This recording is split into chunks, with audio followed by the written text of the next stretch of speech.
여러분, 안녕하세요. 노년생활 설명서입니다.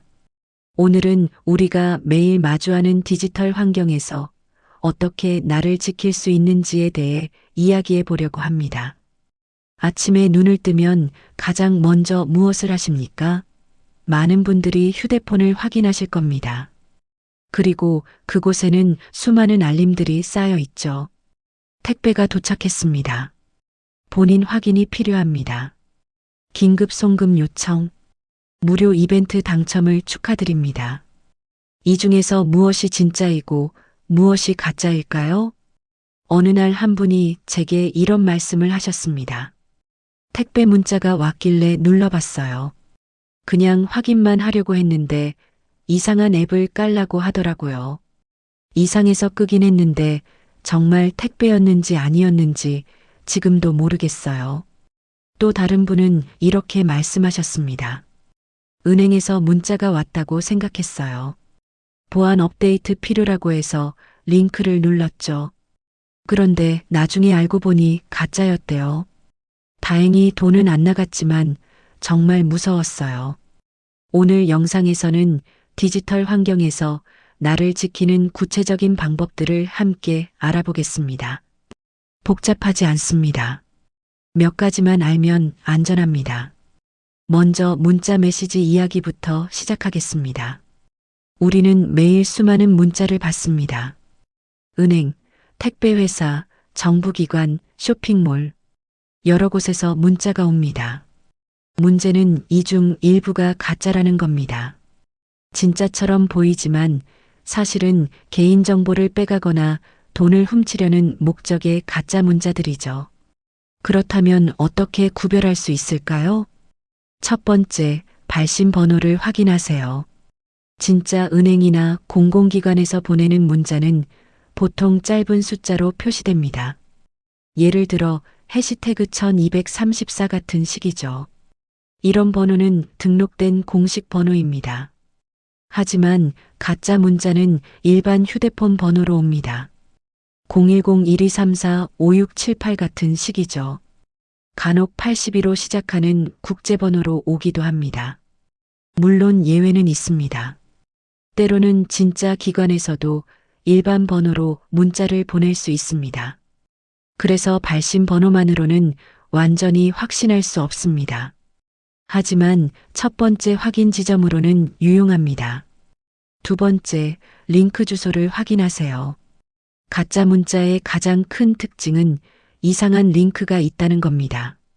진짜 은행 문자라면 링크 주소가 은행 이름과 관련이 있을 겁니다. 예를 들어 KBSTAR, CAM 이런 식이죠. 하지만 가짜 문자의 링크는 전혀 관련 없는 주소입니다. 라이 같은 단축 주소거나 이상한 영문과 숫자의 조합이거나 심지어 한글이 섞인 이상한 주소일 수도 있습니다. 중요한 건 링크를 누르기 전에 주소를 확인하는 겁니다. 주소를 길게 눌러보세요. 그러면 전체 주소가 보입니다. 거기서 이상한 점이 있으면 절대 누르지 마세요. 세 번째, 문자의 내용을 확인하세요. 가짜 문자에는 공통적인 특징들이 있습니다. 긴급이라는 단어가 자주 나옵니다. 즉시 오늘 중 24시간 이내처럼 시간을 압박하는 표현도 많습니다. 본인 확인, 보안 업데이트 계정 정지 같은 불안을 자극하는 말들도 특징입니다.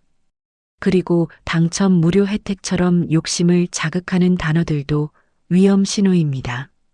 물론 진짜 문자에도 이런 단어들이 나올 수 있습니다. 하지만 이런 단어들이 나오면 일단 의심하고 봐야 합니다.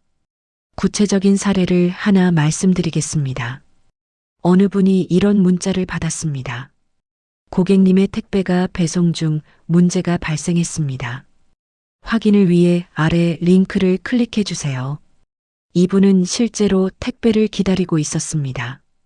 그래서 당연히 진짜라고 생각하고 링크를 눌렀습니다. 그러자 택배 확인 앱을 설치하라는 화면이 나왔습니다. 이분은 이상하다고 느꼈습니다. 택배 확인하는데 왜 앱을 깔아야 하지? 그래서 설치하지 않고 끄긴 했는데 찝찝한 마음에 택배 회사에 직접 전화했습니다. 택배 회사 직원은 이렇게 말했습니다. 저희가 그런 문자 보낸 적 없습니다. 그리고 저희는 절대 앱 설치를 요구하지 않습니다. 가짜 문자였던 겁니다. 만약 이분이 앱을 설치했다면 어떻게 됐을까요?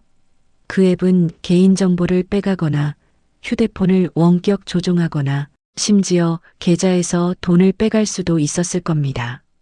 이분이 피해를 막을 수 있었던 이유는 단 하나, 이상하다고 느꼈고 직접 확인했기 때문입니다.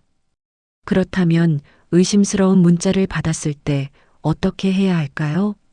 절대 링크를 누르지 마세요. 그게 첫 번째입니다. 대신 이렇게 하세요. 해당 기관에 직접 연락하세요. 문자에 있는 번호로 전화하지 말고 여러분이 알고 있는 공식 번호나 인터넷에서 검색한 공식 번호로 전화하세요. 이런 문자를 받았는데 진짜인가요? 라고 물어보세요. 대부분의 경우 가짜일 겁니다. 그러면 그런 문자 보낸 적 없습니다 라는 답을 들을 겁니다. 만약 진짜라면 직원이 다른 방법으로 처리해 줄 겁니다. 링크를 누르지 않아도 해결할 방법이 있다는 거죠. 두 번째는 앱 설치에 관한 이야기입니다. 요즘은 모든 게 앱으로 이루어집니다. 은행도, 쇼핑도, 민원도 앱으로 하죠. 문제는 가짜 앱도 많다는 겁니다. 진짜 은행 앱처럼 보이지만 사실은 개인정보를 빼가는 가짜 앱들이 있습니다. 어떻게 구별할 수 있을까요? 첫 번째, 앱을 설치할 때는 반드시 공식 앱 스토어를 이용하세요. 안드로이드 폰이라면 구글 플레이 스토어, 아이폰이라면 앱 스토어입니다. 절대 문자나 인터넷에 있는 링크를 눌러서 앱을 설치하지 마세요. 왜냐하면 공식 스토어에 있는 앱들은 최소한의 검증을 거친 겁니다. 완벽하진 않지만 링크로 설치하는 것보다는 훨씬 안전합니다. 두 번째, 앱의 제작자를 확인하세요. 앱을 설치하기 전에 누가 만든 앱인지 확인하세요. 진짜 은행 앱이라면 제작자가 그 은행 이름이어야 합니다. 만약 제작자가 개인 이름이거나 이상한 회사 이름이라면 설치하지 마세요. 세 번째, 다운로드 수와 평가를 확인하세요. 진짜 은행 앱이라면 수백만 명이 다운로드 했을 겁니다. 평가도 수천, 수만 개가 있을 거고요. 하지만 가짜 앱은 다운로드 수가 적습니다. 몇백, 몇천 정도. 평가도 거의 없거나 있어도 수상한 내용들입니다. 구체적인 사례를 하나 더 말씀드리겠습니다. 어느 분이 은행에서 보안 강화를 위해 새 앱을 설치하라는 문자를 받았습니다. 그리고 링크가 있었습니다. 이분은 링크를 눌렀고 앱 설치 화면이 나왔습니다.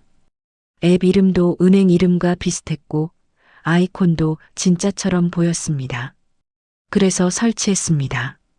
그리고 앱을 실행했더니 계좌번호와 비밀번호를 입력하라고 했습니다. 이분은 입력했습니다. 그리고 보안 강화 완료라는 메시지가 떴습니다. 다음 날 아침 이분은 은행에서 전화를 받았습니다. 고객님, 어젯밤에 큰 금액이 이체됐는데 본인이 하신 건가요? 아니었습니다. 이분은 이체한 적이 없었습니다. 하지만 계좌에서 몇백만 원이 사라졌습니다. 알고 보니 어제 설치한 앱이 가짜였던 겁니다. 그 앱에 입력한 계좌번호와 비밀번호가 범죄자들에게 넘어갔고 그들이 돈을 빼간 거였습니다. 다행히 이분은 바로 신고해서 일부는 돌려받을 수 있었습니다. 하지만 정신적 충격은 컸습니다. 만약 이분이 링크를 누르지 않고 직접 은행에 전화해서 확인했다면 어땠을까요? 은행 직원은 그런 문자 보낸 적 없습니다라고 말했을 겁니다. 그리고 피해를 막을 수 있었겠죠. 그렇다면 앱을 설치할 때 어떻게 해야 할까요? 첫 번째, 문자나 링크를 통해 앱을 설치하지 마세요. 만약 은행이나 공공기관에서 새 앱을 설치하라고 한다면 링크를 누르지 말고 직접 공식 앱 스토어에 가서 검색하세요. 그곳에서 공식 앱을 찾아서 설치하세요. 두 번째, 앱을 설치한 후 권한 요청을 주의하세요. 앱을 실행하면 여러 가지 권한을 요청합니다. 연락처 접근, 허용 문자 읽기, 허용 전화 걸기, 허용 같은 것들이죠. 진짜 은행 앱이라도 필요한 권한만 요청합니다. 예를 들어 은행 앱이 연락처 접근을 요구하는 건 이상합니다. 은행 업무에 연락처가 왜 필요하겠습니까? 만약 이상한 권한을 요청하면 허용하지 마세요. 그리고 그 앱을 바로 삭제하세요. 세 번째, 비밀번호나 보안카드 번호를 앱에 입력하기 전에 한 번 더 생각하세요. 진짜 은행 앱이라도 보안카드 전체 번호를 입력하라고 하지 않습니다. 보통 몇 개의 번호만 물어봅니다. 만약 전체 번호를 입력하라고 하거나 비밀번호를 여러 번 입력하라고 하면 의심하세요. 세 번째는 전화에 관한 이야기입니다. 문자나 앱만 조심하면 되는 게 아닙니다. 전화도 조심해야 합니다. 요즘은 보이스피싱 수법이 정교해졌습니다. 예전처럼 검찰입니다, 경찰입니다 하는 뻔한 방법만 쓰는 게 아닙니다. 이제는 은행 직원을 사칭하거나 금융감독원을 사칭하거나 심지어 자녀나 손주를 사칭하기도 합니다. 어떻게 대응해야 할까요? 첫 번째, 전화로 돈 이야기가 나오면 일단 의심하세요. 은행 직원이든 공무원이든 누구든 전화로 돈을 이체하라, 계좌번호를 알려달라, 비밀번호를 말해달라고 하면 100% 사기입니다. 진짜 은행이나 공공기관은 절대 전화로 이런 걸 요구하지 않습니다. 두 번째, 긴급하다, 지금 당장이라는 말에 흔들리지 마세요. 보이스피싱의 핵심 전략은 시간 압박입니다. 지금 바로 하지 않으면 큰일 난다, 오늘 안에 처리하지 않으면 계좌가 정지된다. 이런 식으로 다급하게 만듭니다. 하지만 진짜 급한 일이라면 전화 한 통으로 끝나지 않습니다.